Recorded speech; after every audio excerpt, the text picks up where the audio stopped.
నవమోధ్యాయము రాజవిద్య రాజగుహ్య యోగము శ్లోకం 10. మయాధ్యక్షేణ ప్రకృతి సూయతే సచరాచరం హేతునానేన కౌంతేయ జగద్విపరివర్తతే. తెలుగు తాత్పర్యం: నా ఆధ్వర్యంలో ప్రకృతి ఈ చరాచర జగత్తును సృష్టిస్తుంది. ఈ విధంగా ఈ ప్రపంచం తిరుగుతూ ఉంటుంది. హిందీ తాత్పర్య: मेरे अधीन प्रकृति इस चराचर जगत को उत्पन्न करती है, इसी कारण संसार चक्र चलता रहता है.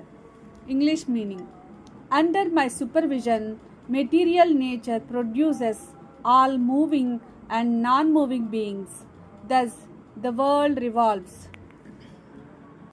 నవమోధ్యాయము రాజవిద్య రాజగుహ్య యోగము శ్లోకం 11. అవజానంతి మాం మూఢాః మానుషీం తనుమాశ్రితం పరం భావమజానంతో మమ భూతమహేశ్వరం. తెలుగు తాత్పర్యం: అజ్ఞానులు నన్ను మానవ రూపంలో ఉన్నవాడిగా తక్కువగా భావిస్తారు. వారు నా పరమదైవ స్వరూపాన్ని గ్రహించలేరు. हिंदी तात्पर्य: मूर्ख लोग मुझे मानव रूप में देखकर तुच्छ समझते हैं और मेरे परम दिव्य स्वरूप को नहीं जानते.